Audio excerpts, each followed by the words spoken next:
UIC. Freedom and people of Hell yeah. freedom and people of need. Yeah, yeah. Freedom and people of want. Freedom and people of need. Yeah, yeah. Freedom and people of want. Freedom and people of need. Yeah, yeah. Freedom and people of want. Freedom and people of need. Yeah, Yeah. Real man a road.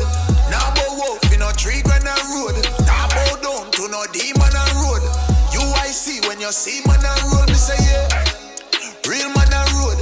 Now bow wolf in a tree grand a road. Now bow down to no demon a road. UIC when you see man a road. Ready for broke every chain. That when they free up the people, levitate. Jamaica.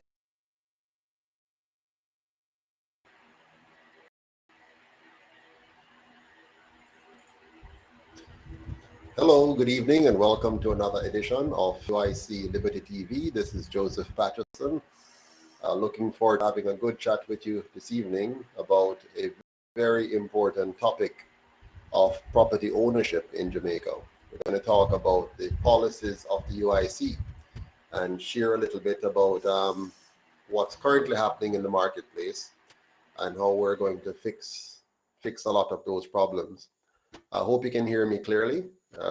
I got a new mic and did a lot of work to make sure it's working. So good evening to all of you. Hello, Tracy Blake. Denroy Black, welcome. Good to see you on. Good evening, everyone. Hope you are interested in the topic of home ownership and the property ownership. Jamaica has a long history of struggling with the whole business of housing the Jamaican people. So we're going to talk about that tonight. Yeah? Good. So everybody can hear me. Wonderful. Dennis Hart and Nuff and Douglas Harper. Good to see you on again. Good evening. So our topic this evening is a very simple one and one that I think should be of concern to all of us. I've entitled it Property Ownership Made Easy, because the UIC has actually found a way to make it possible for us to have a 98% home ownership rate. So we have a pretty good housing solution. And of course, what we're about to share with you, you know that the government has already stolen most of, if not all of our talking points. But the problem is in the implementation. You see, it's easy to steal somebody's ideas or words, but implementing it is another story altogether. Implementation is the problem. And we have seen that for 78 years. They have not been able to do a great job of implementing things. They can talk about them, they can make a lot of announcements, but the implementation side of it is always a problem. So we're going to talk about not just the idea, but how to implement the ideas. And we hope that after this meeting, you'll have a clear understanding of the housing policy of the UIC and how we're going to fix the housing problems in Jamaica. So everyone, please like, share, and subscribe if you haven't yet subscribed. Get all your friends and family to be tuned in so they can hear what we're talking about this evening. So I want to kick off the discussion by making a basic statement. And here's the statement. You have a right to land. Yes, believe it or not, you actually have a right to land. And land is not something that you should really be purchasing, even though they have trained us into the idea of purchasing land. Normally, you shouldn't be purchasing land unless you're doing something, excessive, a massive project, and you need to acquire lands to do so. But if you think about it carefully, you should have inherited land from your parents, from your grandparents, from your great-grandparents. The problem is that when they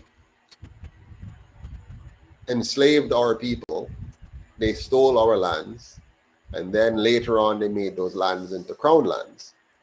And since the time of slavery to now, you would think that our leaders would have understood the injustice that was done to you, to me, to all of us, and they would have subsequently made some changes to recognize that we need to pay reparation to ourselves, to our people. We need to make sure our people have land. But unfortunately, for the last 78 years, they've been with us talking about crown lands and talking about land reform and talking about land leases and so on. And the net result of this is that today, home ownership is severely unaffordable for most Jamaicans. You cannot afford a home. If you're a young person today, just leaving university, you're like, how will I ever be able to a home for my family? And that is by design. They have designed the system to ensure that it's very difficult for you to have a home. And if you do get one, you pay for it for life. For the most part, you're going to have a 30, 40-year commitment, which is your entire life. You think about it. You leave college at, say, 25 years old or 23, depending. I left at 23. And you're spending the next 30, 40 years paying a mortgage, which makes you a slave. That's what a mortgage is. It's enslaving you and taking away your economic freedom. And so I want to make it clear to all of us that you have a right to land, and now we have to figure out how to address that and return that right to you. The UIC is going to right this wrong by making every Jamaican a property owner via what we call generational wealth principle. Now, you have all probably heard about generational wealth before, and it's something very common in the world of the Europeans. They've done a great job of amassing wealth and transferring that wealth from generation to generation.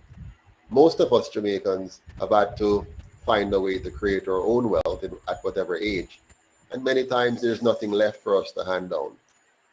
Some have left lands for their children and grandchildren, which is good. But generally speaking, we don't do a good job of transferring wealth from one generation to the next within the Black community. So we have to fix that.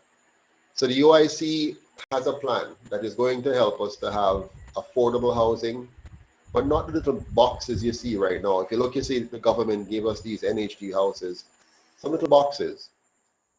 And these boxes are just really ridiculous, to be honest. And then you have to spend a lot of money trying to build, add on 1 room, 2 room, and for the most of the country, littered incomplete homes.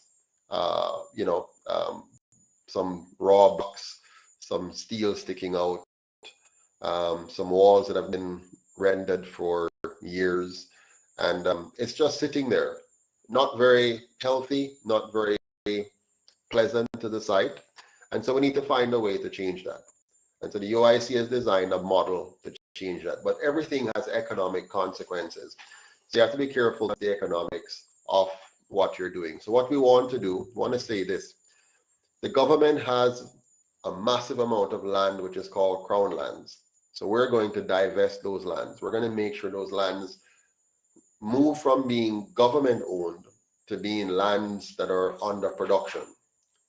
So they're going to be producing food or being used for some other form of industrial activity that is productive and profitable and also clean for the environment. And so we need to find which industries we need to use, which industries can we use to help us to afford putting our citizens into affordable homes of good quality that is going to allow them to live a decent life here in Jamaica without having to migrate to some other country. So we have the model, with the system.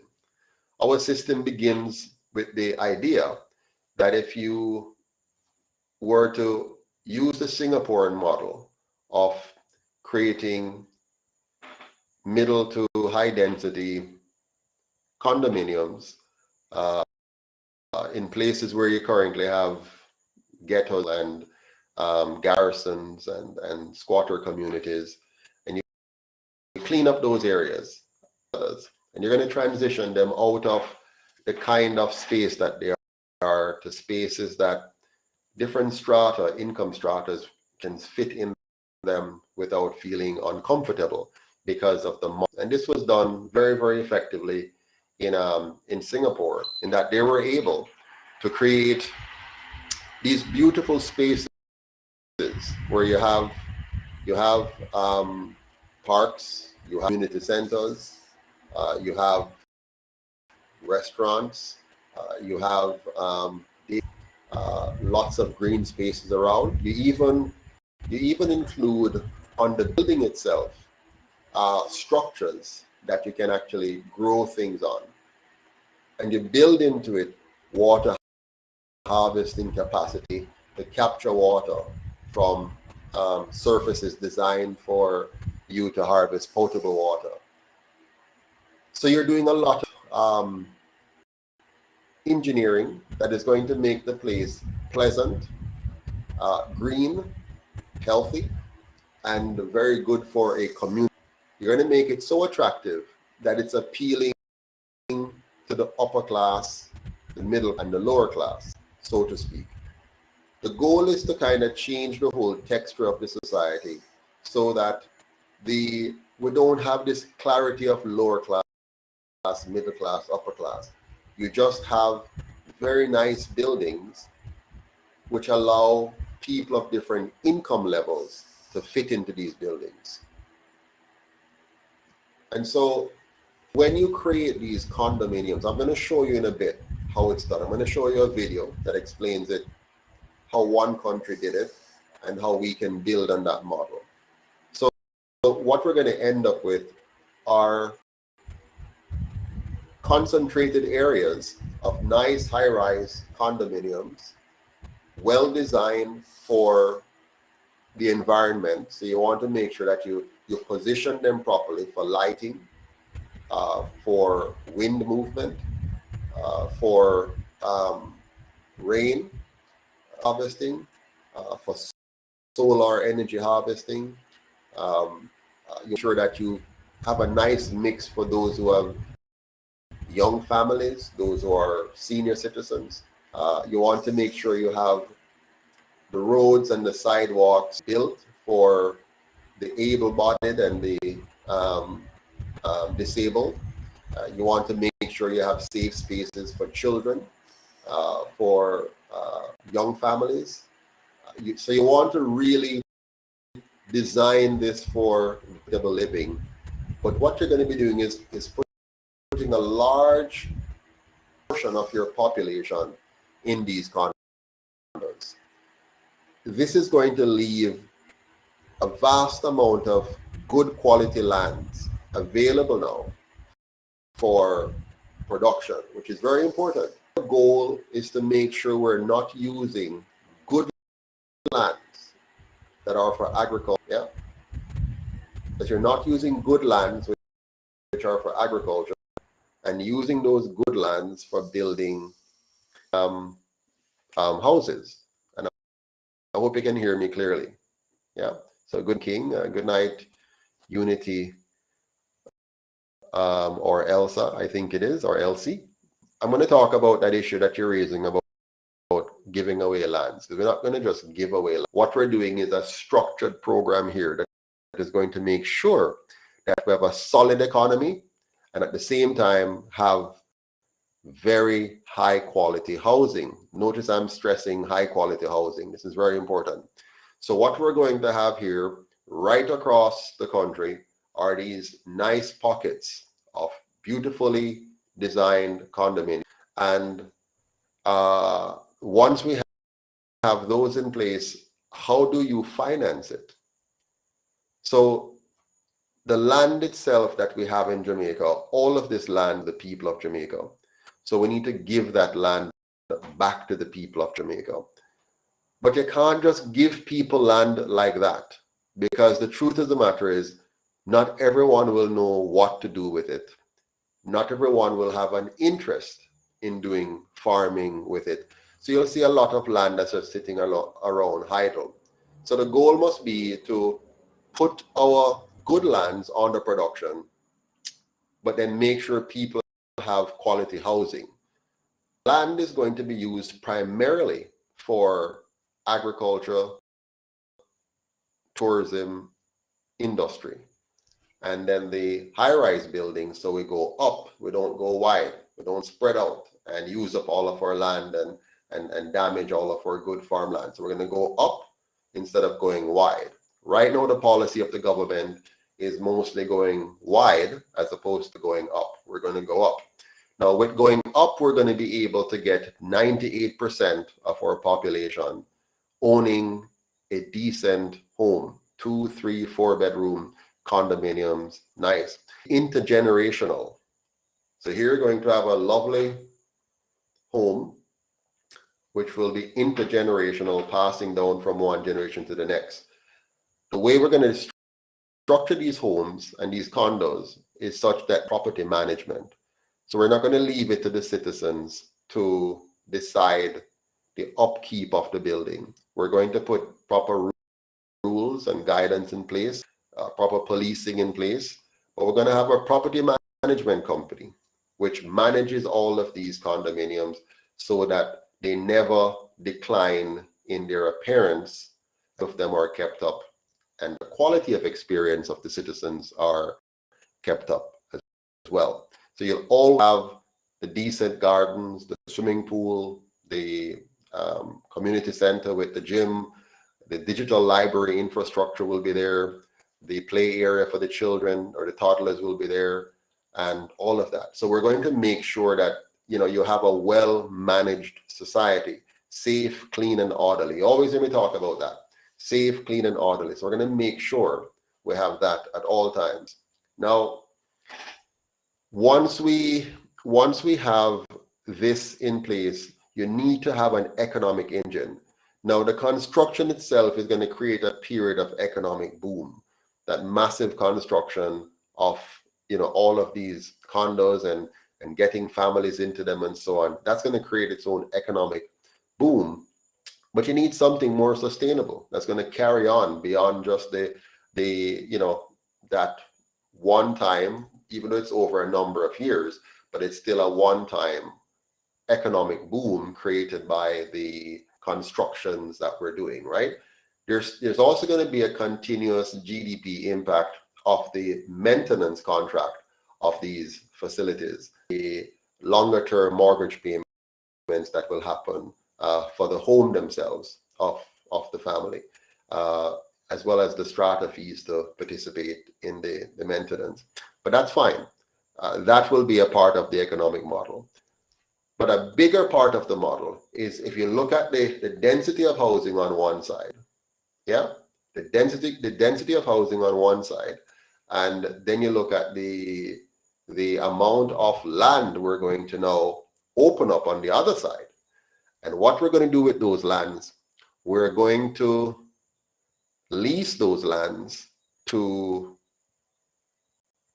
very, very big corporations that are going to put in place solid technology and infrastructure so we can grow an alarming quantity of organic foods to export to the rest of the world, as well as to feed ourselves.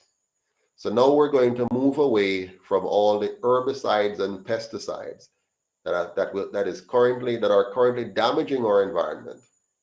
We're going to move away from those herbicides and pesticides, and instead we're going to now have a very clean agriculture, organic agriculture that will allow us to be the organic food capital of the world. Now, this is going to be powerful. You're now talking about thousands of jobs, thousands upon thousands of jobs, billions of dollars in foreign exchange, a much, much cleaner environment, a much more healthier environment, which is going to bring down our healthcare costs, improve the quality of the life of our citizens, our children. We're going to be able to now afford the maintenance of these condo structures. And most importantly, all of these lands now will be held by the citizens. They will be direct shareholders in the companies that as landowners, because they're the real landowners. So now they're going to have shares in this infrastructure, and the profits that come from this will be paid to them in the form of dividends. So you'll be earning passive income. Even if you did nothing, just because you're a Jamaican, and by extension, you're a shareholder, you're now going to benefit from the dividends that comes from these massive organic farms. So you're going to be able to earn from this just because you're a Jamaican. You're going to be able to earn from this just because your government would have made wise choices and build a Jamaica that is sound when it comes on to being an organic agricultural powerhouse, not just in the region, but globally.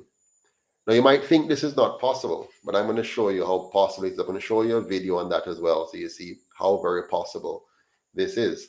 It's amazing, actually, that we have not done this in the last 78 years of self-governance and independence. And it goes to show that the leaders that we have had so far are just lacking in vision, lacking in skill, lacking in ability, lacking in, being interested in really helping the Jamaican people. So now we're going to do it. We're going to have a powerful organic farming industry that is going to lead the world in providing organic foods for international global consumption. As small as we appear to be, we're going to be a big player in the organic food industry and use that to ensure that we can maintain high quality, low to mid density housing that are designed for optimal use of wind, solar, biogas, geothermal energy, while giving our citizens quality residences to live and grow in. This is going to be a major difference, a major shift in Jamaica's economic landscape. But it doesn't stop there.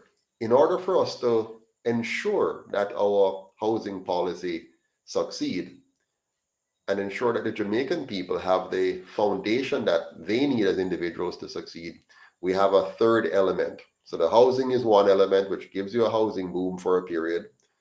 The organic food production is one element, which gives you a major sustainable economic engine. And the third is going to be our tourism product. We have been underutilizing and misplacing our tourism product for years. So what we're going to do with tourism is we're going to shift the focus away from the all-inclusive industry where you go, to this all-inclusive space and you enjoy it, which nothing is wrong with that. That is fine. We're not going to do away with it. That's going to be there. And we fully support that as one of the product mix. But we need to diversify.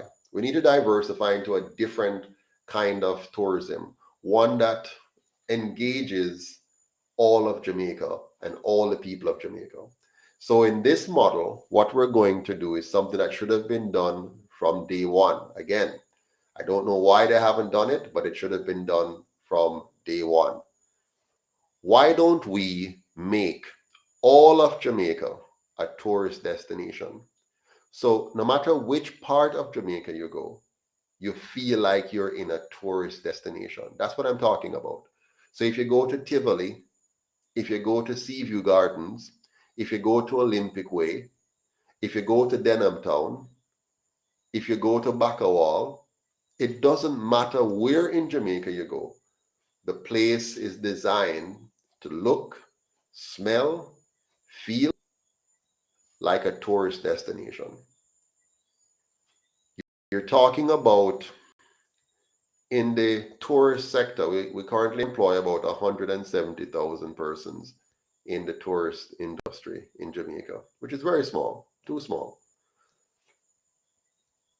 Using this model, we're going to move from 170,000 persons in the tourist industry, so to speak, or directly employed, as they call it, to having a minimum of 500,000 persons directly earning a solid income from tourism.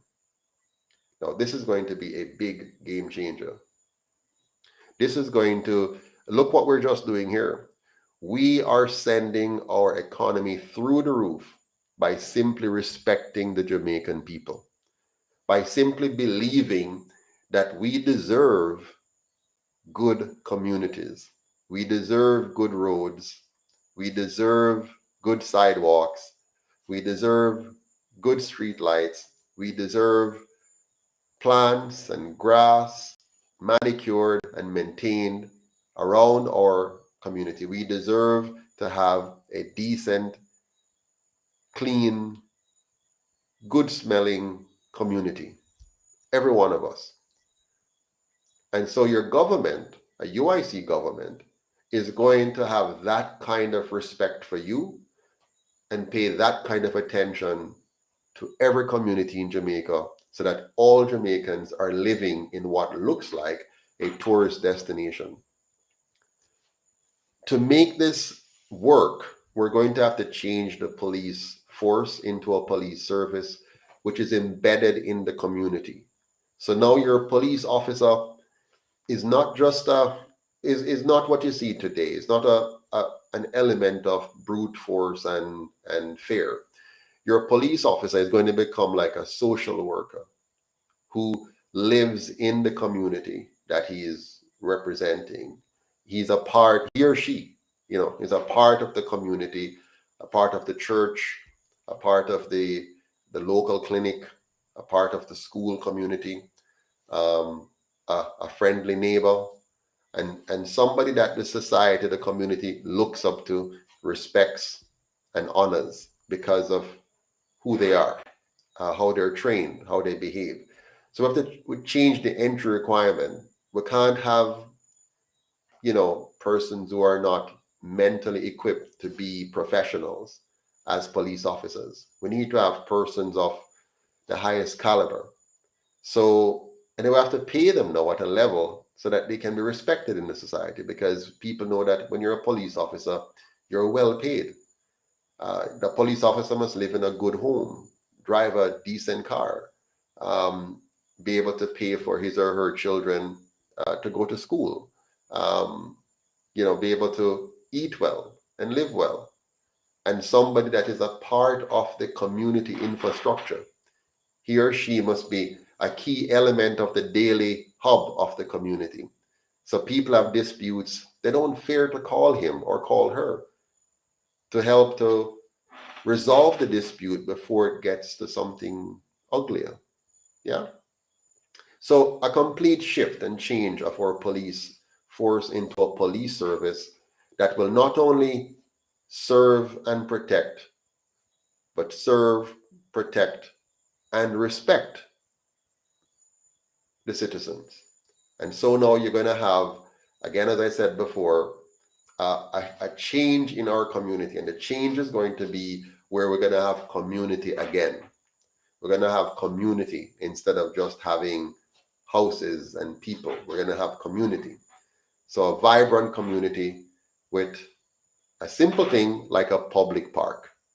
Why don't we have nice, decent public park in all of our communities? Properly fenced, with public washrooms, properly attended to make sure it's clean for the next person that's going to use it.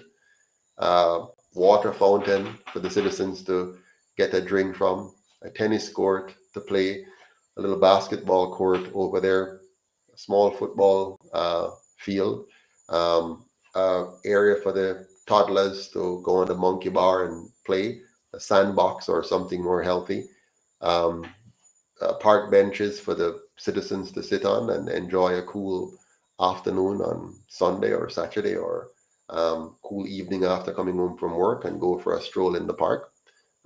Maybe a small ice cream parlor at one end, maybe a smoothie stand at another end. Why don't we design our communities to be friendly, to be hospitable, to be humane?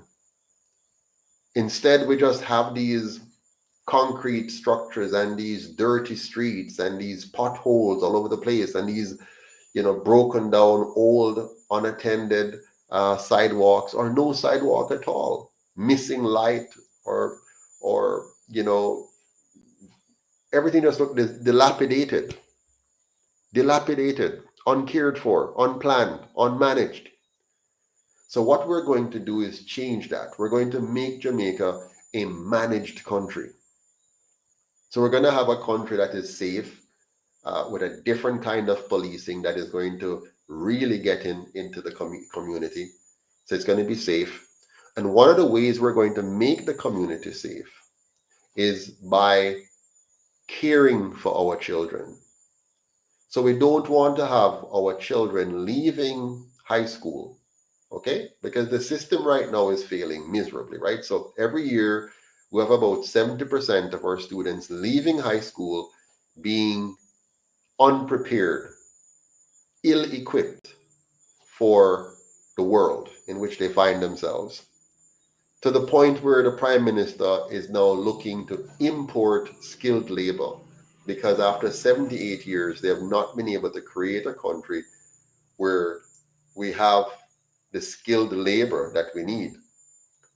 And those that were here maybe migrate. So we have to change that. So we have to begin by bringing the whole plan together. If you notice, I'm not here just talking about housing and in isolation and giving you some pie in the sky numbers to say we're going to build 8,000 new houses over 5 years or 2,000 new units over 1 year. No, we need to have a comprehensive plan that is interconnected and integrated to ensure that Jamaica is well managed, well cared for, so that we can actually have a decent country to live in. So back to my earlier point about our children, I want to start with our basic school. We need to change the way basic school happens. This is the most critical years of a child's life, from age 3 to 6 before they go to primary school. But more important than that, from the time the child is conceived and even before the child is conceived, what kind of parent are we talking about? Are the parents healthy? Are they educated? Do they have good moral, ethical, decent values? So we have to make sure we prepare our children to be parents. We have to make sure our school system are teaching them how to manage themselves in life.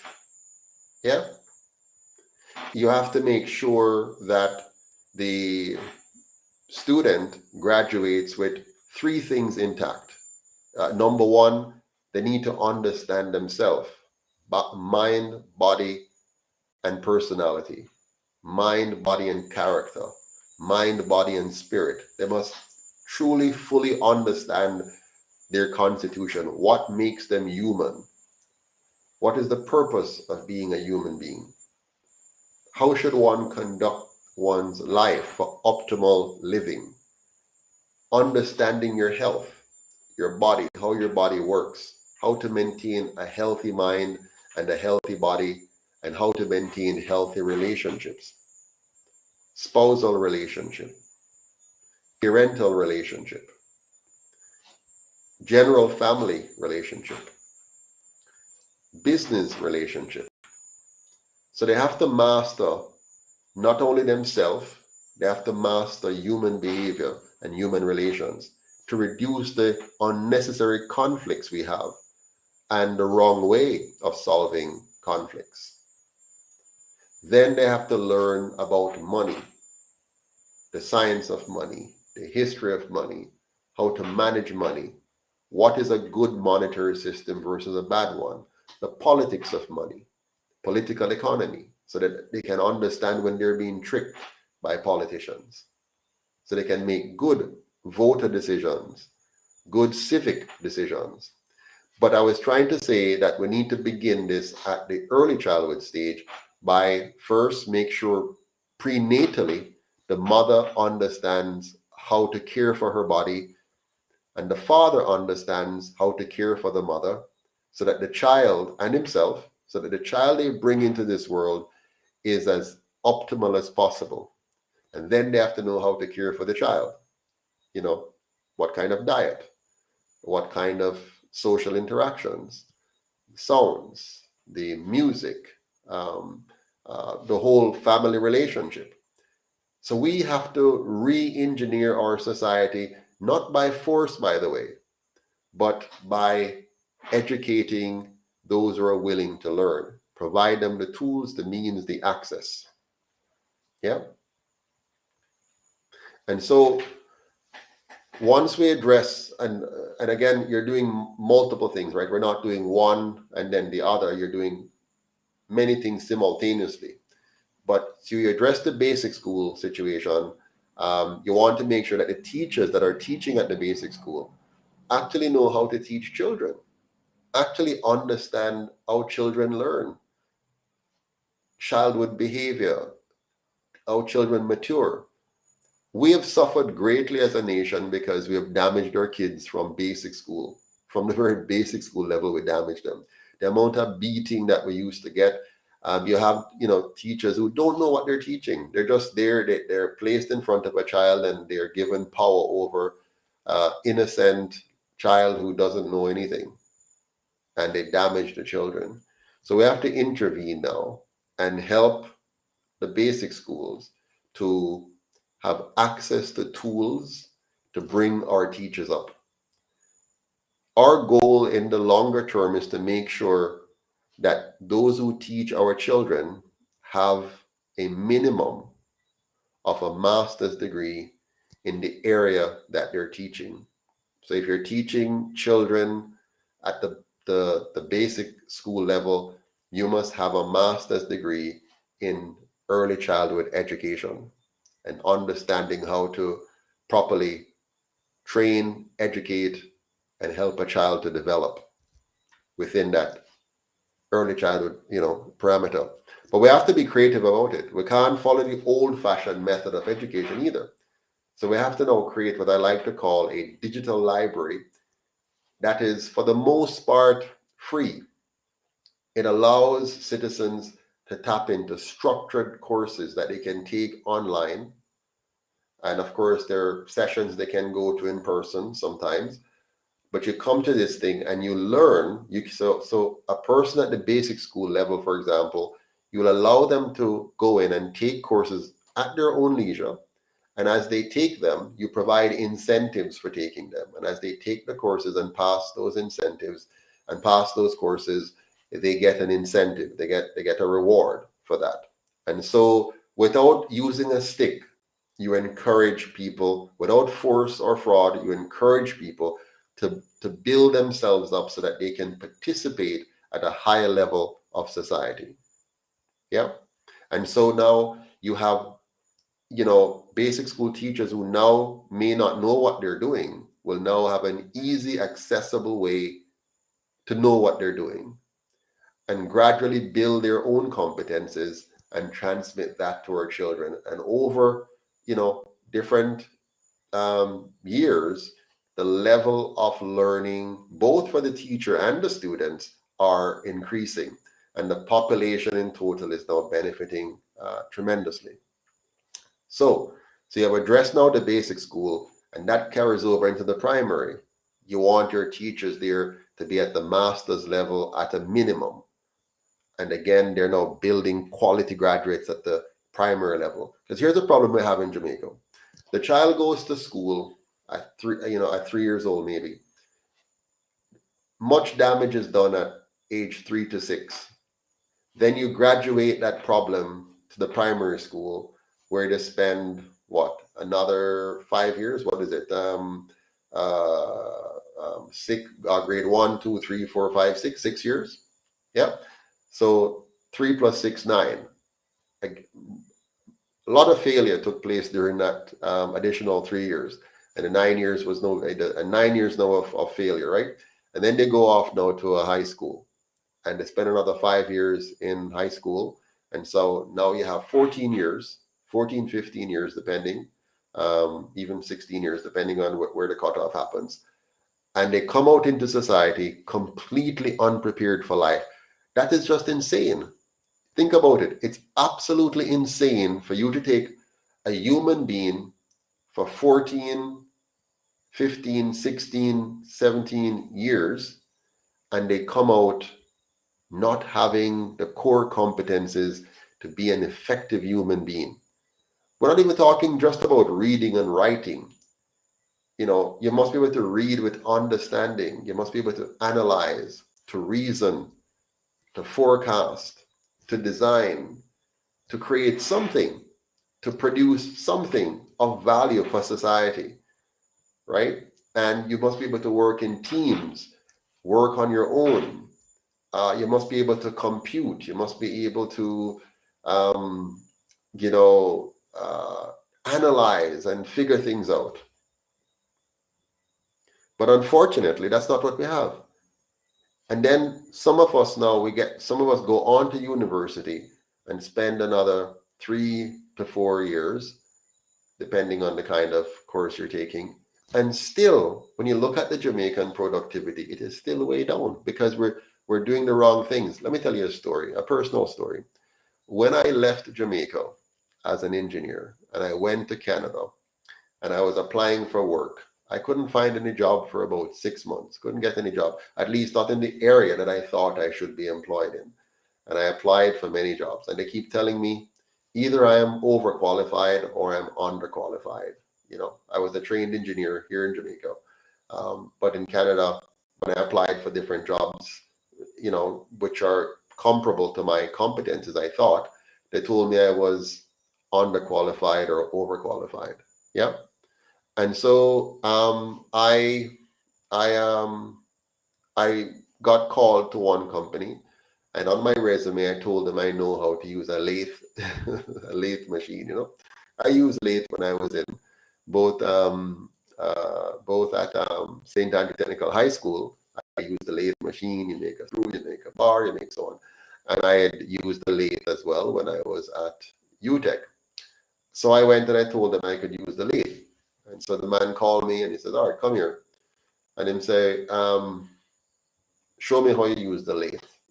And in the room, there were a number of machines in the room, but I did not know which of those machines was a lathe because none of them looked like the archaic, old-fashioned lathe that I used in Jamaica. We had the like little horseback looking thing, and you had the chuck, and you put it in and you wind it up and you put the piece together, and then you do your thing manually. What they had was a PLC, which I knew nothing about when I went to Canada. So this was a very different looking machine where you don't really do the kind of dirty work that I would have done in Jamaica using a lathe. It's a nice machine, and you go there and you need to know how to program it. And you go and you punch a few buttons, and the robotic arm would bring down the metal, does do the connection, there's a glass over it, you're safe and protected. And the machine, you just program what motions you want the machine to take, and it will do all the work precisely and in a fraction of the time it would have taken me using the regular lathe, and with precision. That's when I realized how completely backward I was, that I thought I was qualified. And that man that day was very kind, by the way. It was very nice of him to show me why he's telling me, or many of them are telling me I'm underqualified, or sorry, overqualified, well, under in this case, So we have to really change this, yeah? We have to really change the system. Jamaica is very, very backward on a number of fronts when it comes down to preparing our people for the 21st century. We're not prepared. We're way behind, and that is why they're talking about bringing in technical skills. And we're not just behind sometimes on the technical skills. We're also behind on the work ethic. We're behind on the relational side. How do we relate to our employer? How do we relate to our fellow employees? How do we work in teams? So that's why the UIC plan, which I know the topic tonight is about property ownership and making it easier. This is the way we make property ownership easier. It's not simply by making a grand declaration of we're going to give everybody a house. No, we have to have an economic plan that includes education, that includes national security, that includes economics, and which includes social development on a whole. Now, I saw somebody in the comment section saying, it's funny what you're accused of, I saw somebody saying that I think the person said it's trickle down economics, and another said it's socialism. So it's a mix, right? Because it's kind of funny. It's if it's socialism, then it can't be trickle down because trickle down is considered capitalism. So which one is it? Am I talking socialism? Am I talking capitalism? What is it? I tell you what I'm talking. I'm talking pragmatism. You have to move away sometime from the labels and get what works. What is it that works to create the society that we need? And the fundamental thing about the UIC is that our philosophy is based on protecting your individual liberty. None of the other models, whether it is socialism, capitalism, or whatever you're talking about, they allow somehow for the powers that be to take away your sovereignty, while the UIC is committed to protecting your sovereignty. That is the foundation of our existence as a political movement, to protect your personal sovereignty. But let me continue. So if we take the school situation and we build now the school in the ways that I've just described, from basic school to primary to high school. Now, before we get to that, what you might call utopia, there's an intervening period, which is we still have a bad school system today that's putting out, some problems.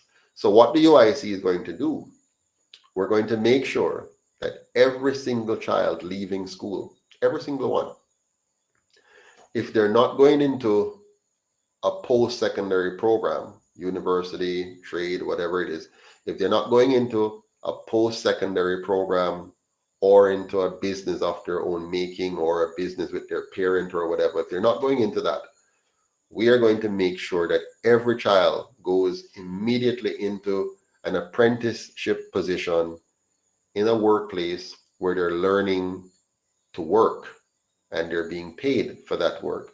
So they're taken off the streets completely. None of our children will be allowed to be on the street wandering aimlessly. There won't be any squeegee kids on the street. There won't be any child going home, graduating from school, and sitting at home doing nothing. They won't be loitering on the road. They're going to be in a works program, a full works program they're going to be in. And so we're going to help the parents to better manage their students, their children, by ensuring that when they finish high school, if they're not going into a post-secondary program or something else of comparable quality, they're going to go to work with a company. So we'll have a public-private partnership, if you will. They're going to go into a company, have a full-time job, wake up every morning, bathe, put on the clothes, go to work, learn on the job, master the tasks in the company, and watch their income rise as they master new tasks and as they deliver and perform. And then they can transition into anything else of their choosing. So that takes care of the education side. Now notice how we're building the economy at the same time.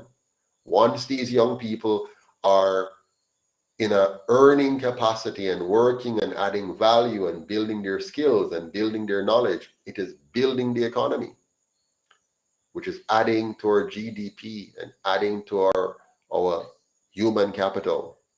So the education part is good. We have the community policing part that's working. You might say to yourself, so what's happening with the army at that time? Well, we're going to repurpose the army so that it does what an army should do, especially in a country like Jamaica, which is not going to war on a regular basis with anyone, if any at all. So we're going to mobilize our army to become more active, not passive. So it's going to actively patrol and protect our borders on the sea and on land and at the customs. They're going to be the front line in the customs system, the front line in bordering our land border, and on the front line in monitoring and protecting our coastal waters. What this is going to do, it is going to ensure that nothing that shouldn't come into the country gets in, and nothing that shouldn't leave the country gets out. It's going to bring a certain level of discipline and checks and balance to our ports. So now you're going to have the army on the front end, the civilians in the middle, doing the custom duties piece in the middle, and then you have the police at the back end that checks anything that comes afterwards. So the end result is going to be our country is going to be locked down when it comes on to illegal things, illegal guns, illegal ammunitions, anything illegal getting in and anything illegal getting out.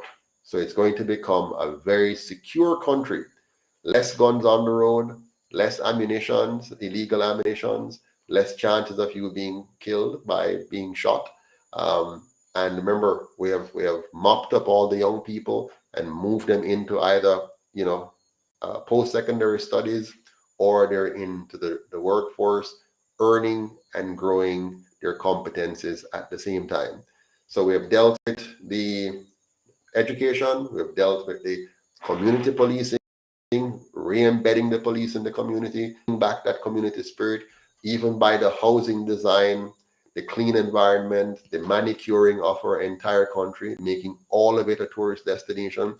So you don't go to when you go to Elam, it's the same nice looking tour. It might be a different brand of nice looking, because some parts of Jamaica have different features. So you want to work around those features and make them into the attraction that they should be. But you go to Elam in Northeast St. Elizabeth, or to Braze River, it's going to be a nice place. Or you go to Balaclava or Silo, or you go to Newmarket, or any one of those, any place in Jamaica, Nain over there, anywhere you go, it's going to be now well developed and well managed. Now that's going to be a significant amount of jobs again. So if you notice what's happening, we're now bringing down the need for people to be involved in scamming and stealing and corruption, because we're giving people opportunity to earn a decent living, which everybody wants. Almost everybody wants a decent living. They don't want to have to steal. Yeah. And so we have now fixed the housing problem, what I described, complemented it with our education program, further complement that with our policing, community policing program, fully complements it with the community tourism program that allows the entire country to be a tourist destination. But it's not the tourists we're putting first, we're putting we first. We the people first. And the tourists now come and take a piece and enjoy a piece of it. We're going to bring the tourists now into the community, into the homes. They can now taste the indigenous Jamaican. And it's safe for them to go, because now the all-inclusive border shifts the walls of Sandals to the walls of Jamaica. So the entire Jamaica now becomes Sandals, yeah, or any other hotel that you want to refer to, or all-inclusive. So rather than you have to go in through the gates of Sandals and experience this lovely space, you will now enter the gate of Jamaica. So when you fly into the airport, from the air looking in, you already see the and can't wait to jump out. You land on Tarmac, you're feasting, your eyes are seeing this beautiful oasis, this beautiful Garden of Eden. You come off and you traverse through the airport, and the washroom is clean and smells good and nicely designed. The reception you get is the best quality. You start to be entertained from the moment you come off the airplane. And you drive out of the airport. And when you drive out of the airport, you can't tell that you're out of the airport. You still think you're inside the nice airport zone, because the road outside is the same. The flowers along the street is the same. The grass that is cut and manicured is the same. You just have different combination of flora and fauna. You have different combination of trees and so on. And the architecture, you'll see the creativity of Jamaicans in how we we cut and manage the greenery, the lawns, the floral arrangements on the light poles, and the way we have our lights and all of that. So you just feel like you're in heaven.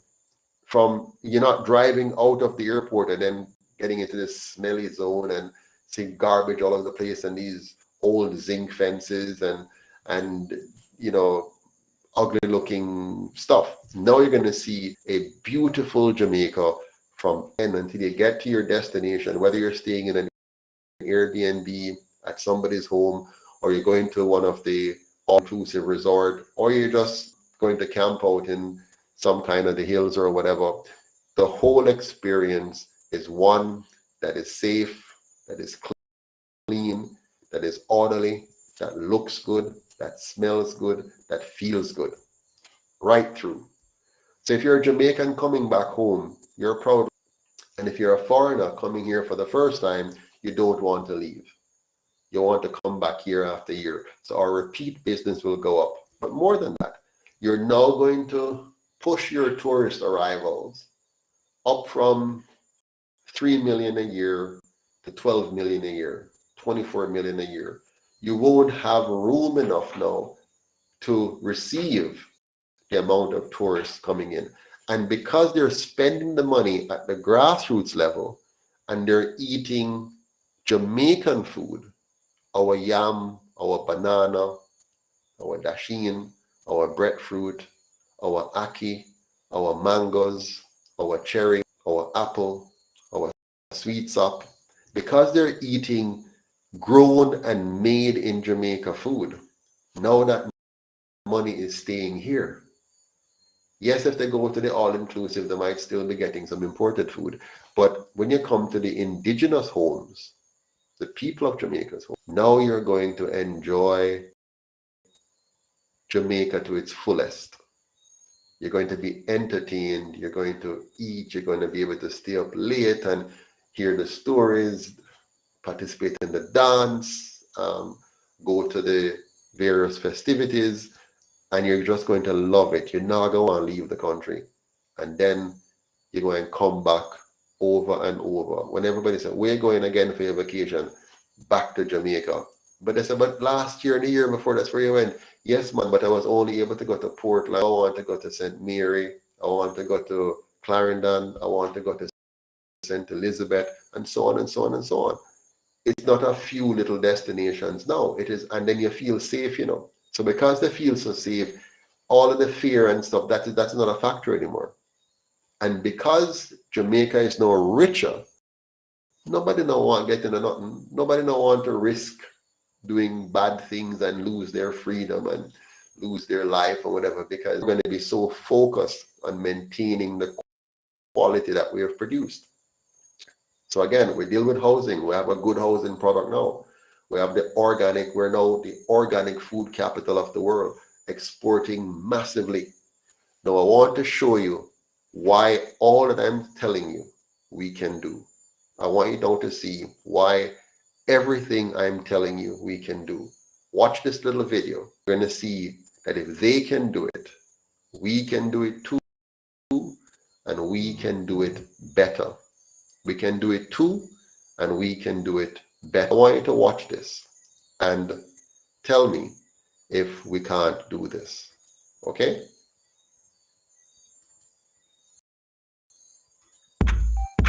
Public housing is often considered low-income crime, but it's a totally different story in Singapore. Government apartments in Singapore are clean, safe, and well-maintained, and about 80% of Singaporean households live in them. Singapore is also one of the few countries in the world to achieve almost full home ownership. Over 90% of the city's household homes. But it wasn't always this way. Here's how Singapore fixed its housing problem. In 1959, when Singapore obtained governance from the British, the city was having a severe housing crisis, struggling to accommodate its growing population. In 1960, Singapore's first Prime Minister and his government set up the Housing and Development Board, or HDB, a public housing agency with a mission to build rental units for the poor.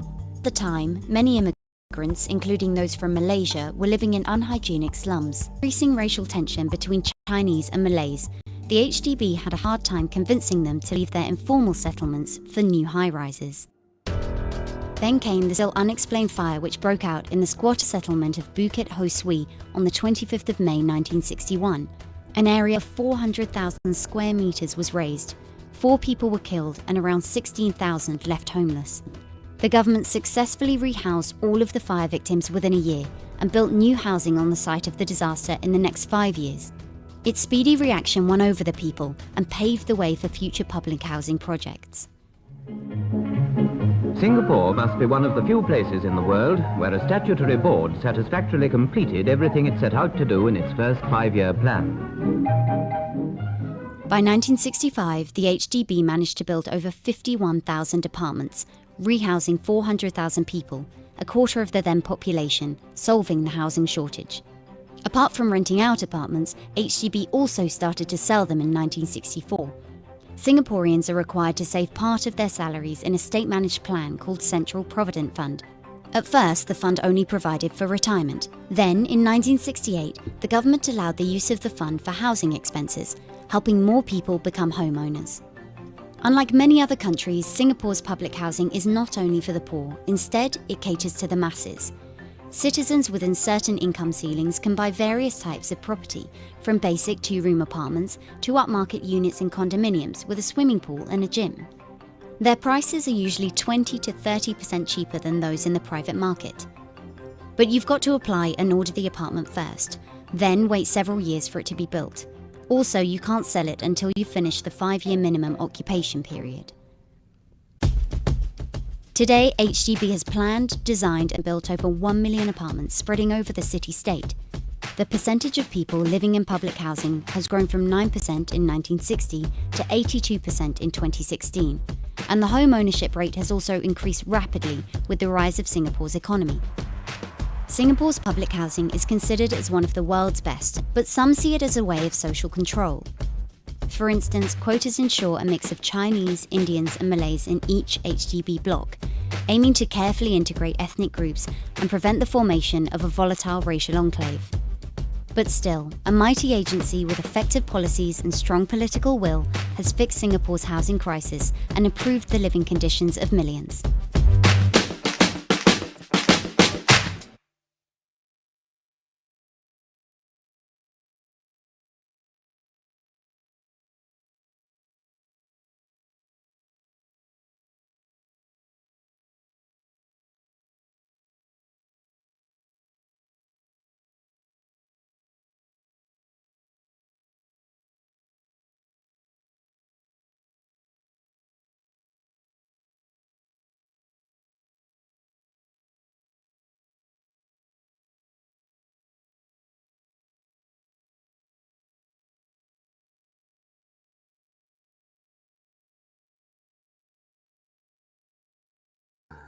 Okay, so I'm talking to myself. I was still muted. My apologies.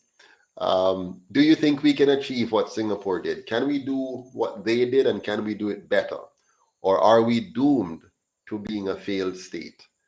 Are we doomed to following the pattern of the last 78 years where we get grand announcements from our politicians, they make us beautiful promises, and then we butter for 5 years or 4 years, then another election is called and they give us some gimmicks, and then we elect one of the two and they fail again and we do the same thing over and over again.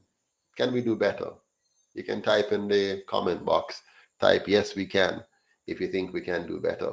If you think that we the Jamaican people can do better and we want the UIC to help us to do better, then you go ahead and type yes we can in your comment box, because I strongly believe we can. I have every confidence in our ability if we have the right leadership. If we have the right leadership and the right plan, we can do better. And I believe in the UIC we have the right leadership and we have the best plan for Jamaica. It's very clear that all of what I've said to you before will find its way back to the people of Jamaica It just won't come under the label of the UIC because we don't have a lot of coverage for obvious reasons, which I've spoken about before. But we need to stay focused on building our membership, building our donor base, and sharing our message across the country, and we will be able to do it. I believe we can, and if you believe we can do it. And so I want you to look at the next video now, because the first video watched from Singapore, it showed you how through great leadership of the government, they were able to create a housing solution that brings their home ownership to over 90%. In fact, today, the actual figures today is somewhere in the 92 to 95% home ownership.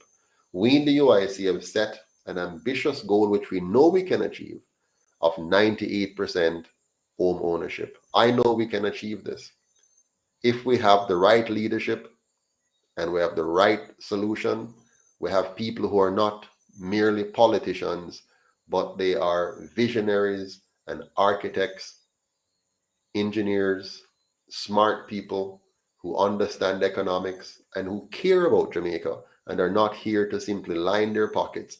If we have that kind of leadership, we can do this. And that's the kind of leadership I'm offering. That's the kind of leadership the UIC is offering. So we're going to build the housing stock of Jamaica in the right way, while balancing that with economic development and social development that gives us the quality Jamaica that we need. Having said that, I want you to now see how our organic food capital of the world plan is going to work. I'm going to show you in the next video how a small country did exactly what I'm talking about and how it has made them the second largest producer and exporter of food in the world. How does a small country in a cold climate manage to design such an effective system of food production that makes them the second largest producer and exporter of food in the world? I can tell you this, after you watch this video, you're going to be 100% convinced that what I'm talking about is exactly what Jamaica needs. And here's the kicker. Here's the kicker. We in Jamaica have far more than what they have when they started. We had far more, and we have far more in assets, real assets, tangible assets, God-given assets, the right climate, the amount of land, the type of land, the nutritional value of our land. We have it. And we also have the brains to do it. We just have to get it done. So here, watch this one, and you will see what I'm talking about. You're going to see how everything I'm just describing can be done and will be done under a UIC government, because we believe in the people of Jamaica. We believe in the system that we have designed for the people of Jamaica. And all we need now is for you to give us the support to get this done. That's all we need. So let's take a look at how the people of the Netherlands did the impossible and how we can do it too. Take a look. The Netherlands is a small country. It's so small you could fit it into the US 270 times. But it's big when it comes to making food. Remarkably, it has the second largest agricultural exports in the world, mainly through being able to produce vast amounts of food on tiny plots. Here's how the Dutch learnt to feed the world. The Netherlands isn't exactly designed for mass farming. Because of limited space, farmers have learned to eke out as much as possible from the land. With a third of the country under sea level, the Dutch mastered how to make land using levees and built windmills to drain marshland to create fertile soil. This area just outside of Amsterdam, Flevopolder, is the largest artificial island in the world and didn't exist half a century ago. Nowadays, over half the ground in the Netherlands is used for agriculture. It makes more food than its people can eat. But there was a time when the Dutch faced starvation. 1944, and the Allies begin to liberate Europe.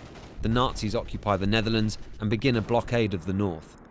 It created a food shortage so severe the Dutch government encouraged its people to forage for acorns and chestnuts. Tens of thousands perished from famine.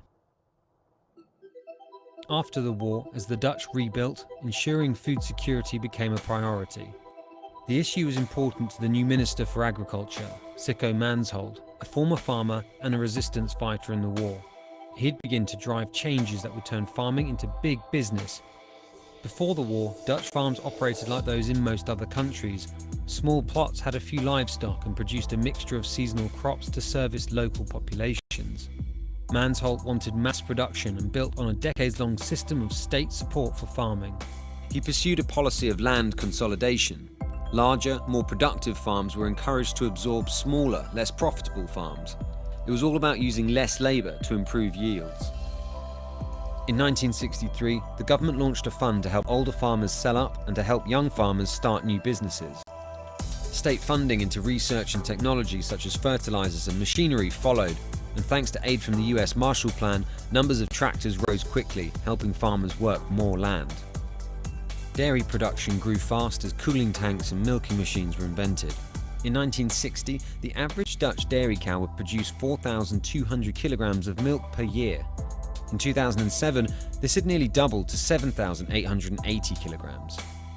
Oversupply of milk wasn't a problem. The dairy board created Joris Driepinter, and he encouraged kids to drink plenty of it.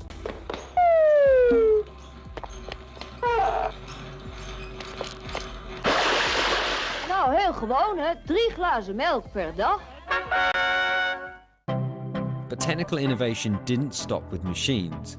The Dutch pioneered specialist greenhouses, creating conditions that would result in many more plantings than ever before. These greenhouses are in the southwestern section of the Netherlands, and they enable farmers to grow crops the year round. With temperature and humidity carefully controlled, an elaborate water system keeps the crops properly moist. If you were to put all of the Dutch greenhouses together today, they'd cover an area the size of Manhattan. Farming under glass, another example of Dutch ingenuity. Then, a huge discovery in 1959. The vast Groningen gas field would offer greenhouse horticulture a huge boost. Farmers profited from the cheap energy as their crops benefited from the heat and the added CO2.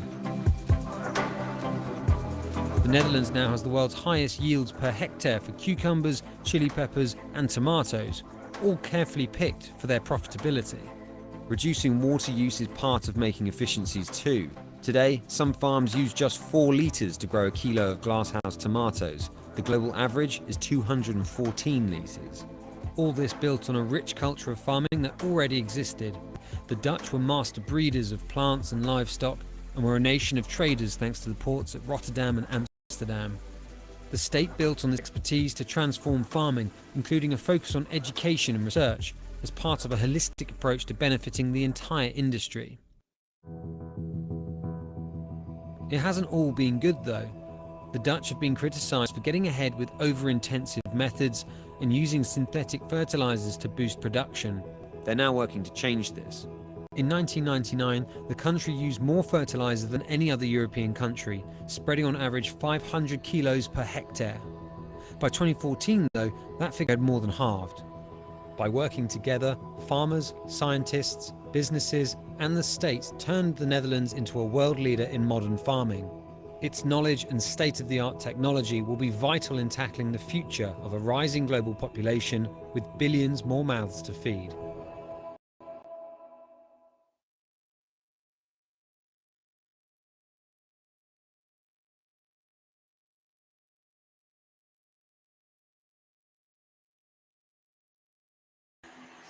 Okay, so you've seen what the Netherlands have done, how they've taken, whoa, 1 second here, just a minute.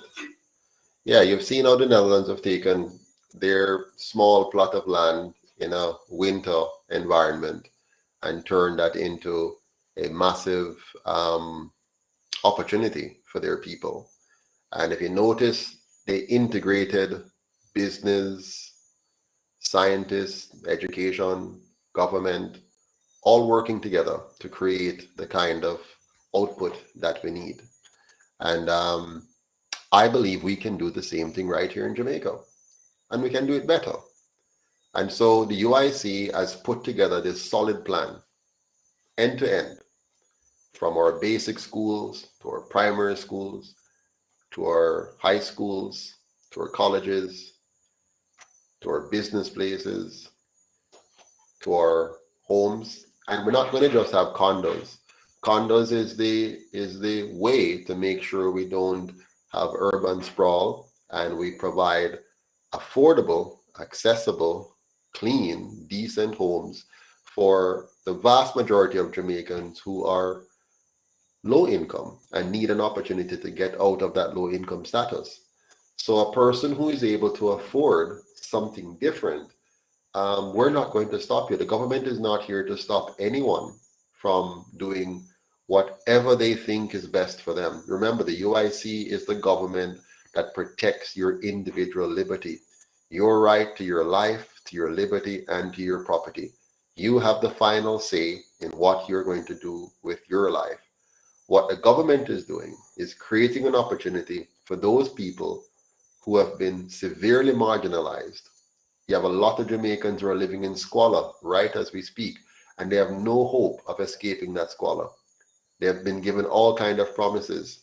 The NHT has raised the bar, the income threshold bar, for you to access an NHT loan. Yes, they have raised the amount that they will lend from a 5.5, I think, to 6.5, but the typical decent home now, is going to run you 2, 3, 4 times that amount. It means you have to do all kinds of things to try to qualify, as opposed to the UIC model where everybody qualifies. We're not going to have a system that continues to marginalize the poor. Instead, we're going to empower the poor.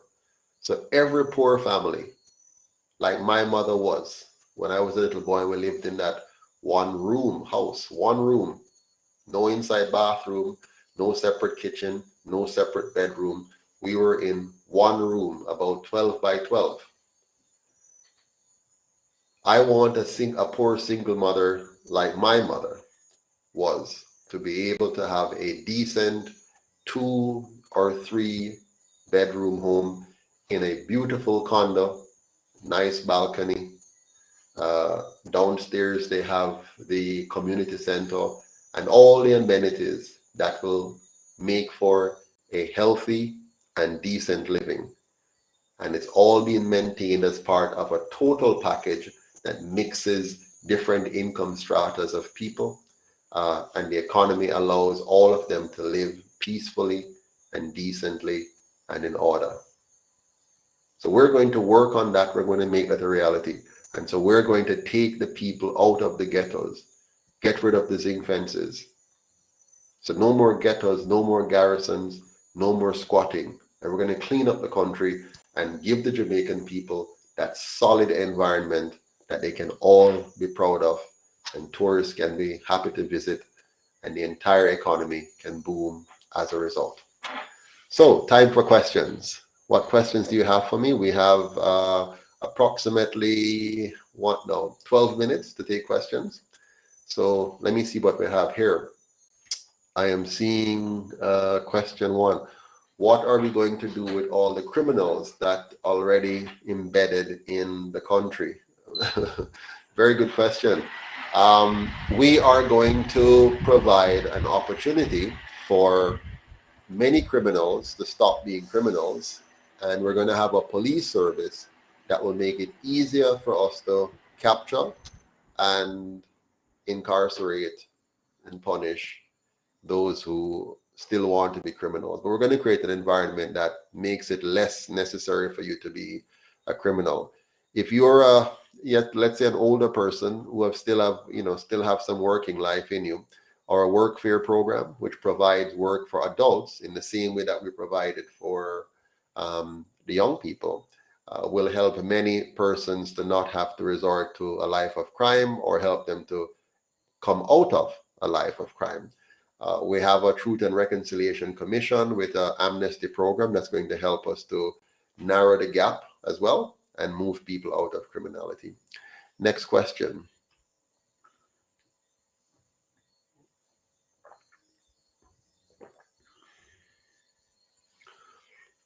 How will people with capture lands be handled?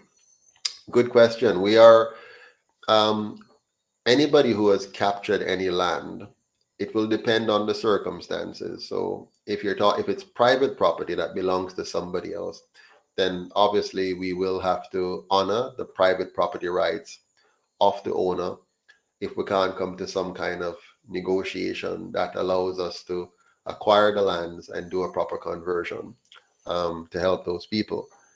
If it's on crown lands, if those lands are no longer suitable for what we want to do in organic farming, then we will work with the people and convert that into homes.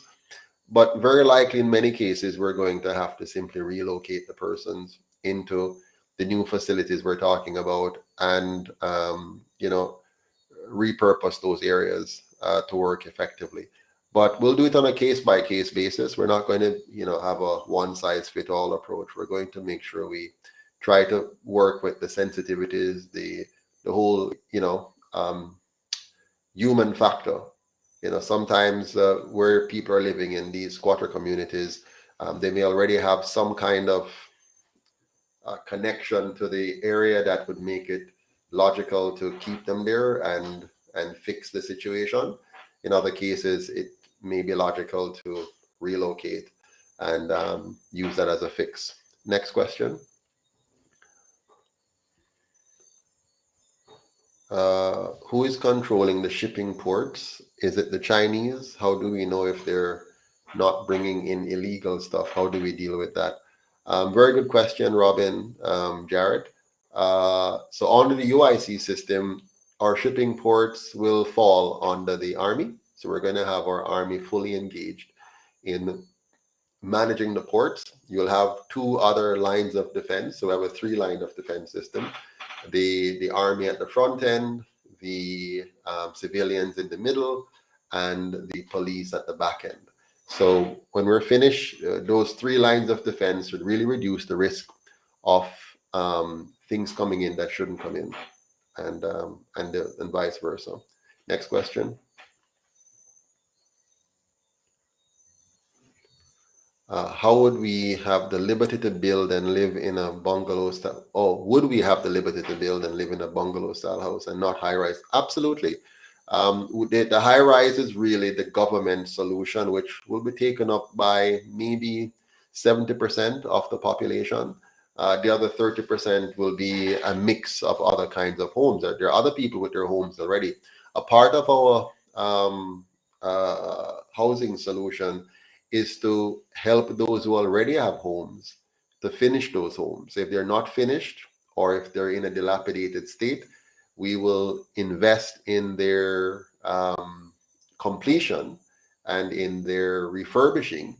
And of course, we have an economic model to pay for that as well, that allows the owner of those homes to continue there. So, and of course, a person with the means will be able to buy whatever they want. If you want to buy a nice big 5 or 10,000 square foot home on a hill somewhere, that is your choice. The UIC is not a communist or socialist government that is going to take away your right to choose. All we're doing is making sure that those who have been disenfranchised for years, those who have been marginalized by a bad economic model, a bad system of governance, and have been pushed down to the bottom, living in squalor, living in sewage streets and sewage in the streets. We just want to clean up all of that. So we're here to help the poor people get out of the mess that they have been pushed into, or life has pushed them into, whichever the reason is. We're going to help everybody out of that. Those who don't want to be helped, that is their choice. There might be some problems if we're doing some relocations, but in general, Jamaicans will be able to choose where and how they want to live, as long as certain cleanliness factors and hygiene and stuff is maintained. Yes. Next question, please.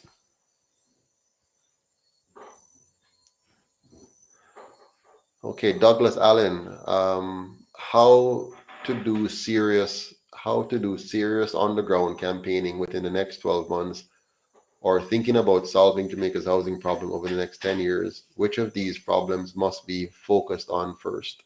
Well, it's not a matter of first, Douglas Allen. The people want to hear what are the plans of the UIC, so we have a duty of care to present to people so they know what plans are. We are not like other parties who release our manifesto 2 weeks or less before an election. We release our manifesto and our plans way in advance and give people a chance to understand and digest them and then make a choice. The UIC is very different from the other two parties. We don't have $300 million waiting to come to us from the private sector. So we have to tell you exactly what we're doing to hopefully convince you to invest your time and your money in helping us to become Jamaica's next government. So I'm working very hard to educate the Jamaican people about the UIC's plans so that the Jamaican people here at home and abroad can get involved in funding the movement. If I could not do this and not spend the time planning and developing solutions, and I could be spending that time just running up and down, but then when you ask me what we plan to do, I would not be able to tell you anything substantive. And maybe that's what some people want. They would like for me to, just be giving basic sound bites and giving empty promises that are not carefully thought out. Instead, we're spending the time and have spent the time to carefully develop plans and policies to create a new Jamaica. And so that's what you're hearing from us. Next question, please.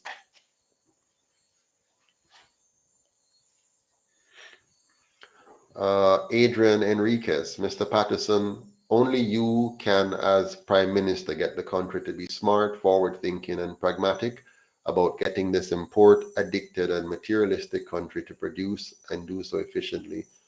You would never see Andrew or Mark show this to the people.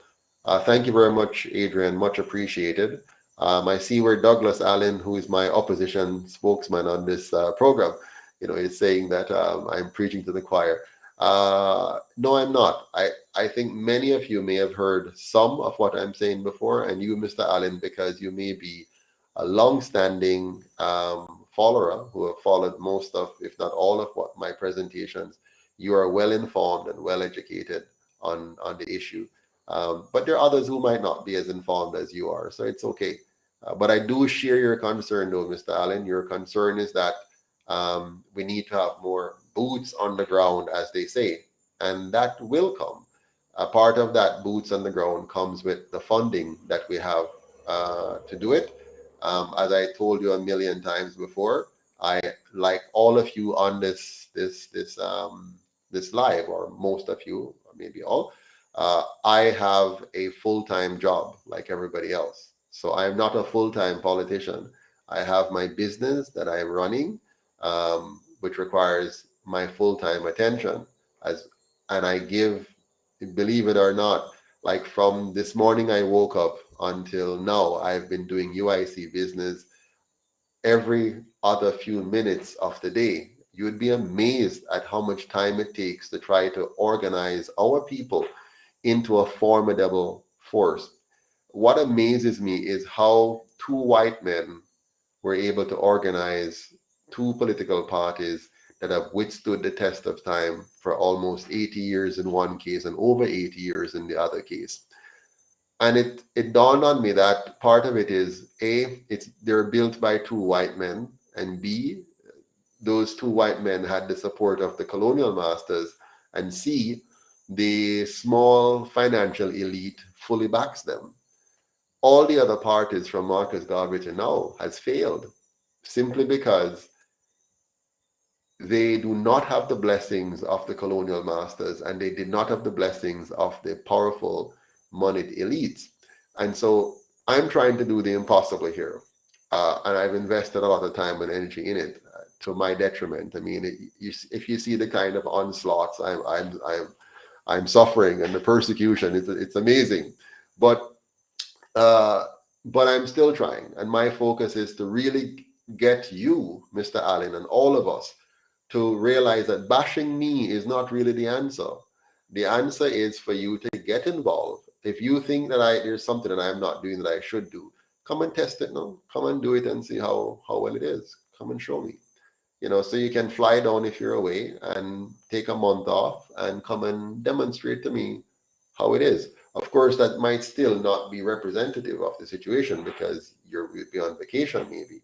But if you have to live your life and try to do politics, it's an amazing thing, right? And you remember, if it depends on your motivation, because some politicians are in this for gain, meaning when they get into office, they have some serious plans as to how they're going to recover all that they have spent. So their motivations are very, very different. And so what they're willing to do is very different. But anyways, next question, please.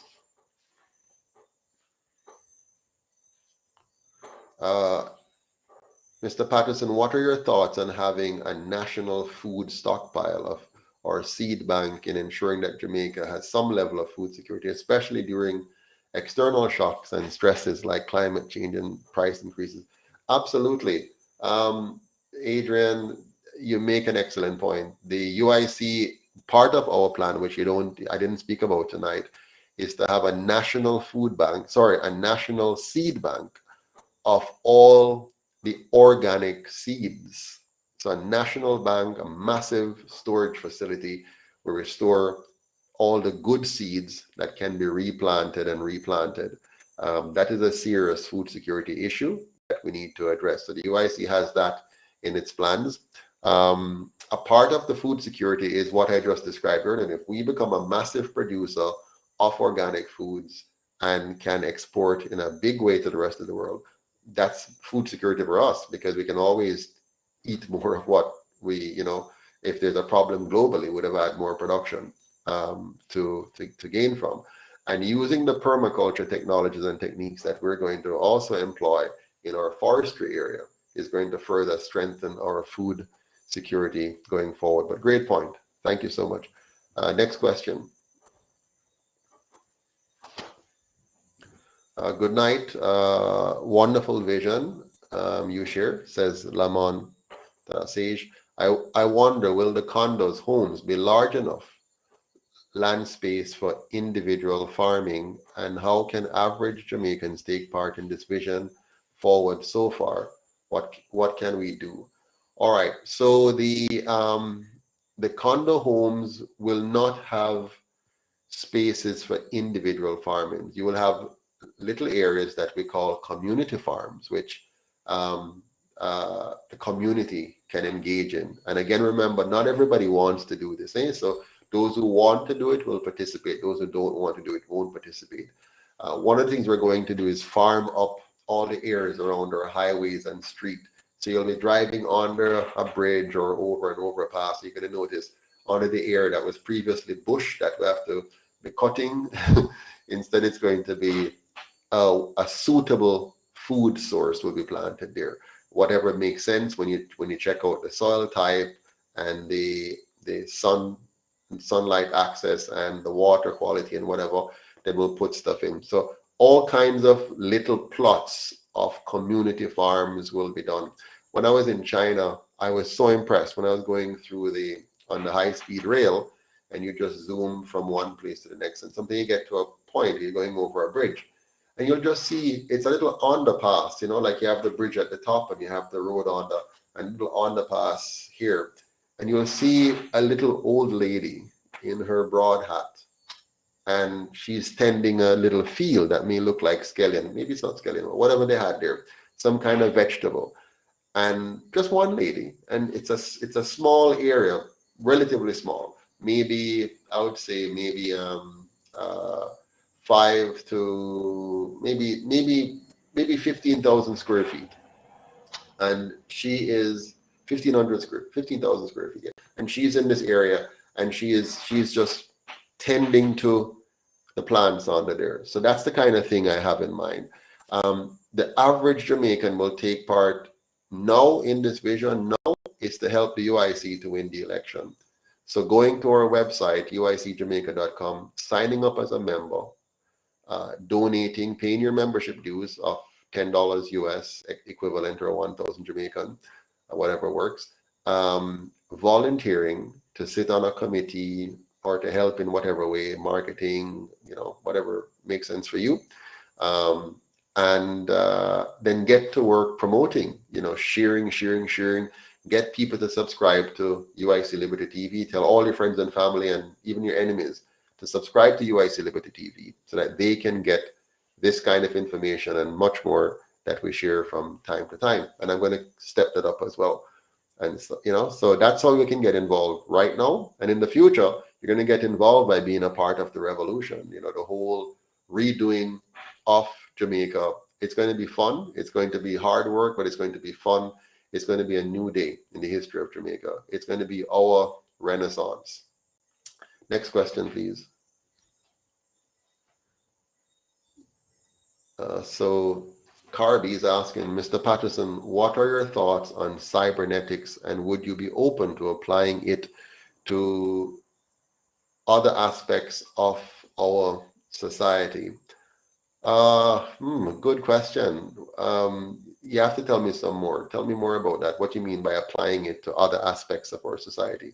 I'm not too sure how to answer that question based on the way you have phrased it. So try again. Next question.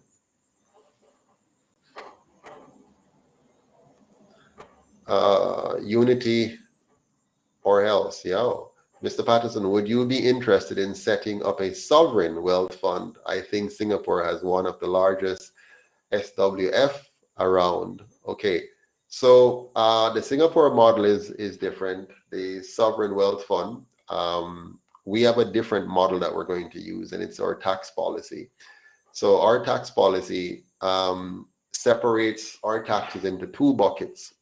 We're going to eliminate all taxes and bring it down to two buckets. So no property tax, no wholly for hidden taxations and all kind of complexities. We're going to simplify the tax system, very, very simplified and very focused.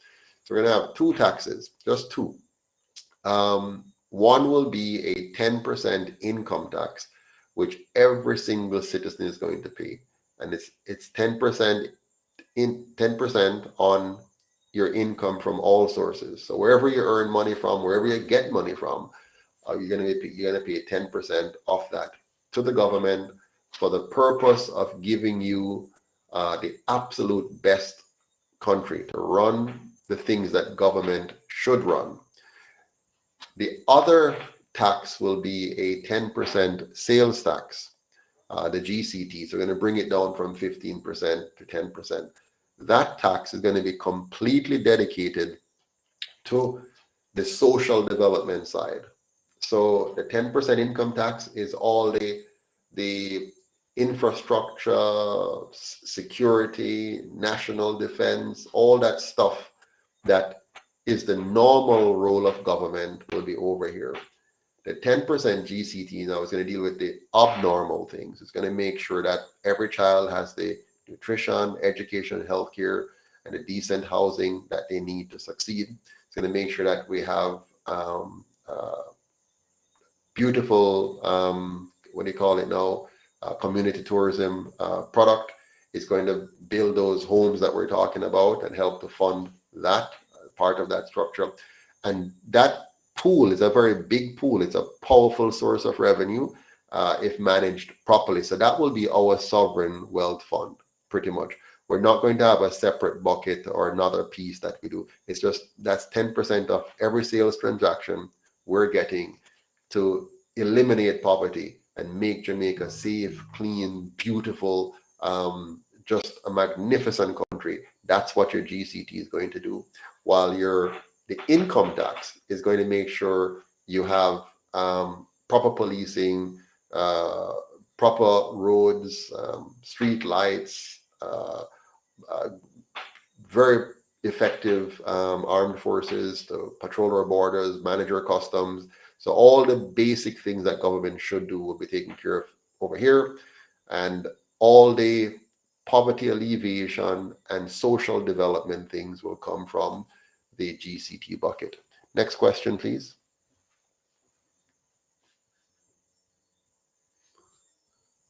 What will you do about the train service? Ah, wonderful. The UIC is going to invest in a high-speed rail and 100% connected public transit system. So you're going to have a very, very fluid system whereby you can plan your day's journey without fear that you're going to come out and have to figure out what's going on or not get a piece of transportation. So we're going to put a rail system that runs from, east to west, and with some fish bones coming off of it, going north and south into some key areas. From there, now you'll take one of the local transit, whether it's a taxi or a bus, but all of them are going to be on a standardized program which follows a schedule, and none of them are allowed to come off the schedule. So you'll be able to know you're going to get a bus at 5:15 at this location. You're going to get a train that's reaching this point at 2:45. You're going to get a taxi service that's running from here at 8 p.m. and whatever. So very well connected. You'll have an app with all of the information on it. You can plan your journey. You will never have to buy a vehicle again in Jamaica with this new system. You can buy one if you want, because we're not going to stop anybody, but we're going to have a transit system that's fully connected, and all the information will be on your phone. You'll know exactly when the next bus is coming or the next taxi. Of course, if you're taking a private taxi, that's different. That's like an Uber system. But outside of that, the transit system that is public, that's going 24/7, and it is going to be 24/7, because Jamaica is going to become a country that never sleeps. The people will sleep, but you'll always be able to get something at 1 a.m., 2 a.m., 3 a.m. in the morning. It's going to be a completely different Jamaica that is always producing and always on the move. And of course, you now get to plan your lifestyle, when you sleep and so on, and get, eat properly and all of that. But the country is going to be open for business 24/7 for anyone who needs it. The hospital will be available. The ambulance service will be available. We're going to make sure that you have a first-class Jamaica for once.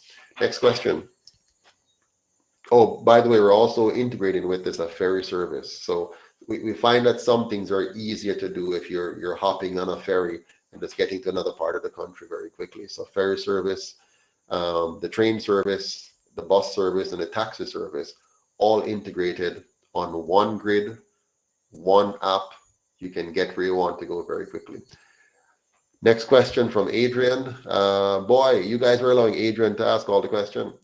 Mr. Patterson, as food security become increasingly important to the national dialogue, how do you believe that Jamaica better take advantage of the globalization and the opportunities that come with global trade against the backdrop of that global, I can't see the rest, global economy, it seems like?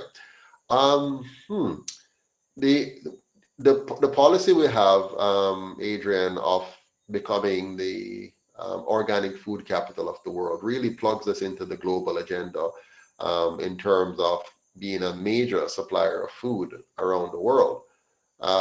In terms of food security for us, what it means is that we must be able to feed ourselves.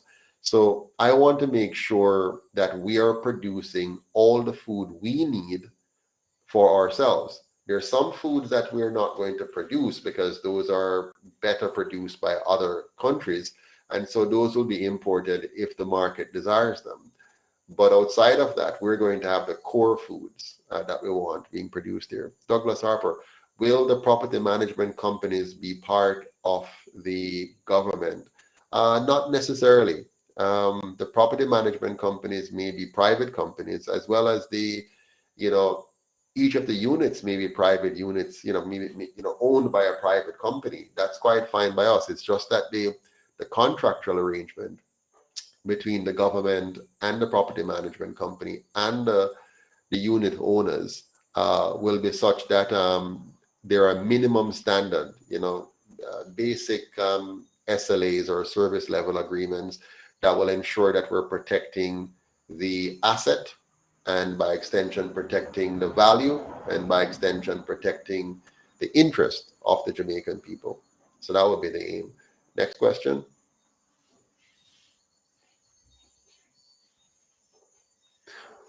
Next question again from Adrian.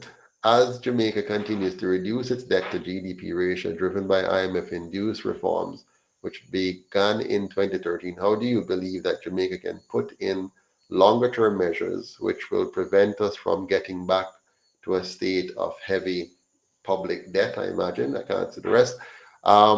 So the way for us to do that is indeed follow the UIC's new constitution. The new constitution will put a cap on government borrowing.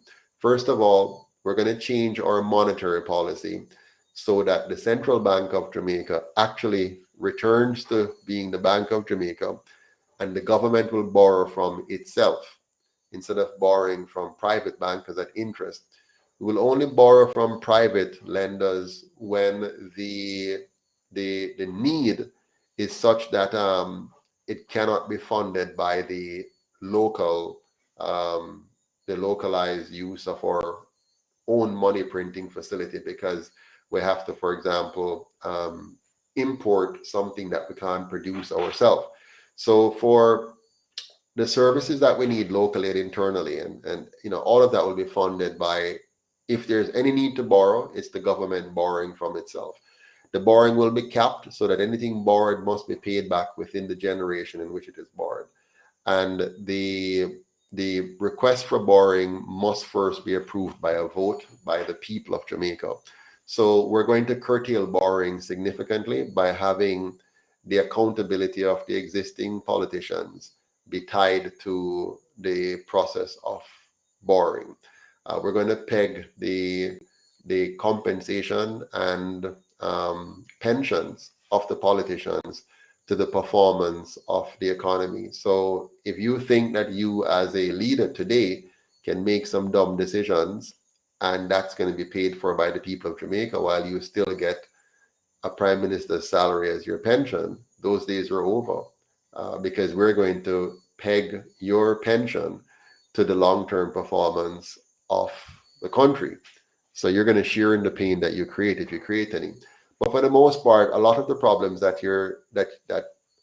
came about in the past and which we suffered under IMF restrictions in order to get under control will gradually evaporate due to the UIC's model of governance, or not engaging in deficit spending, and our taxation policy and our market-driven economy that really puts the economy back in the hands of the people will make a big difference. All right, last question, because it's now a few minutes past my deadline.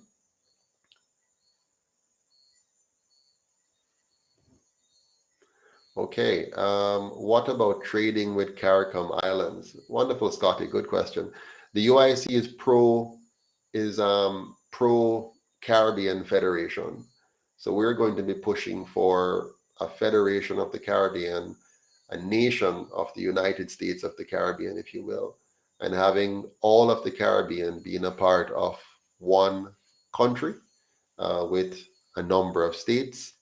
And we're going to, so it's not just trading. We're talking about national defense. We're talking about our police service. We're talking about our global economic policies. We're talking about international trade.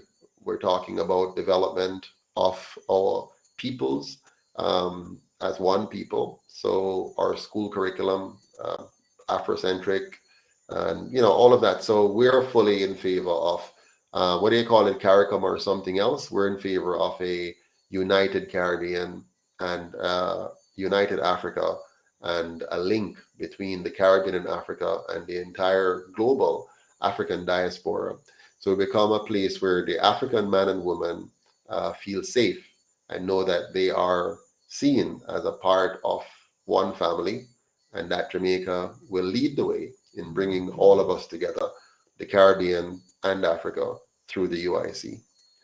So thanks to all of you. Have a good night. Thank you so much for your patience for being on tonight. Hope you learned a bit more about what the UIC plans to do for Jamaica. And I look forward to your continued support. Please like, share, and subscribe to UIC Liberty TV. Share this with your friends and family. Get them to log on and let them know that we need their help.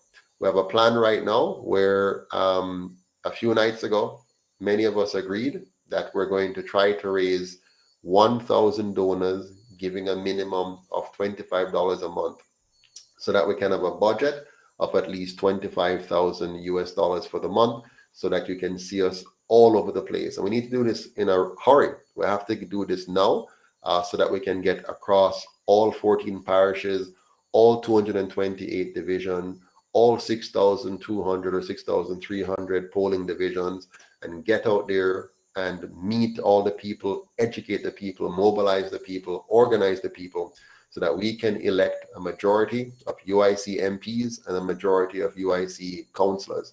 So if you haven't yet done so, please make your commitment, go to our website, become a member or a donor, whichever one you want to be, and make your commitment to give the equivalent of 25 US dollars per month. Of course, if all you can give is 10 or 5, it is still more than welcome.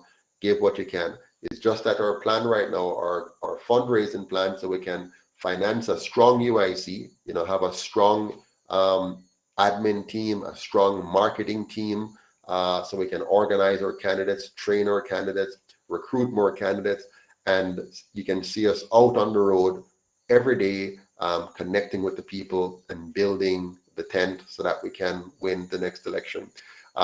If you are one of those persons who will help us and you think it's a good idea for us to have 1,000 donors giving $25 a month, please go on the website and sign up today. Tell your family, your friends, say this is our time. This is our moment when we own the political party. The other two are owned by the PSOJ oligarchs. Let us, the people of Jamaica, own the UIC and use the UIC to create the Jamaica that we all want to see. Have a good night. God bless you. Until we speak again. Take care.